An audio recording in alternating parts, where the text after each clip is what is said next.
አንድ ነገር ተከሰተ እዚህ ምንድነው የተከሰተው አንዲት ወጣች ልጅ ነች እድሜዋ 22 እድሜ ነች ላኪን አባቷ መጥፎ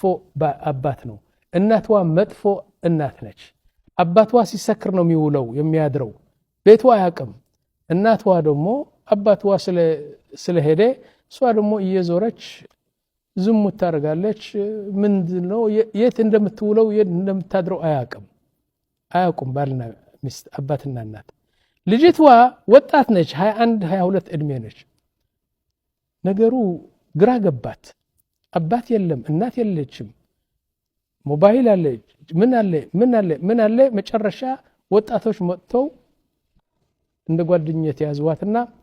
አሁን استراحه ይወስዷታል የት ነው استراحه መናፈሻ ይወስዷታል ሌሊቱን በሙሉ ዛ ሙዚቃና ሲደንሱ ያድራሉ እሷም እንደዚህ ትሄዳለች አሁን እዛ ሄደው ወጣቶች ናቸው ሁሉም ሴቶች አሉ ይመጣሉ ከነሱ አንዱ ይህች ልጅ ነች ምስኪን ያላወቀች ትሄድና ዚና እንዳለ ነው ዚና የሚያደርጉ መጠጥ አለ ይጠጣሉ እስክስታ ነው ጨፈራ ነው ይጨፍራሉ በቃ ልጅቷ እንግዲህ አሁን ለመደችውና በየማታው ትሄዳለች አንድ ቀን ከዚህ ታድራለች አንደዚህ ቀን ታድራለች አንድ ቀን አንዱ የሚያቃት ሰው መጣና እንደወደደችው ጠጋ አለች ወደዋለች ትፈልጓለች ምን አላት ታውቃለህ አንቺ አላት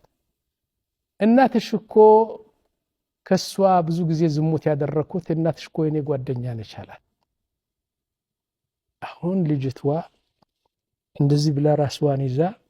ግራ ግብት አላት በቃ እንዴት አለችው እናንተ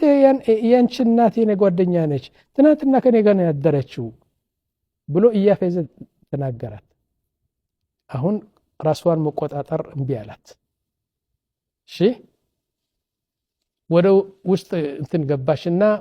እዛ ሚትሪየስ ነበር 30 20 ጥይት ያለው خلاص ከቁጥጥር ውጭ ነው የወጣች እሱና መጣችና ተክ አርጋ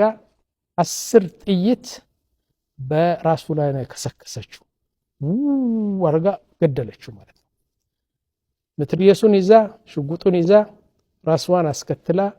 ሄዳ ለፖሊስ እጅዋ ሰጠች ምን ነው ሰው ገደልኩ እንደዚህ ስላለን እኔ መቆጣጠር ቢያደኝ ገደልኩት እሱ ነው ደግሞ መፍትሄ ሌላ የለው ማለች እኔ አባቴና እናቴ ጥለውኝ በመጥፎ ነገር ወደኩ አሁን ደግሞ ሰውን ገደልኩ አለች ገባች ፍርድ ቤት ቀረበች የሞት ቅጣት እንድትቀጣ ፍርድ ተላለፈ ግን አንድ 4-5 ወር እዛ አስቆይዋት ማለት ነው በዚህ 4-5 ወር እዛ ያሉ ዳዕዋ የሚያረጉ ሴቶች አገኘች አስተማሩዋት የአኺራ ፍቅር የሰላት ፍቅር የቁርአን ፍቅር በደንብ አስተማሩዋትና ልጅቷ በጣም ቁርአን ሐፍዛ يعني አብነት ሆነች አርአያ ሆነች በዛ ቦታ አሁን የሞት ቅጣት እንደተፈረደች አታቅም አሁን እነዛ ፖሊሶች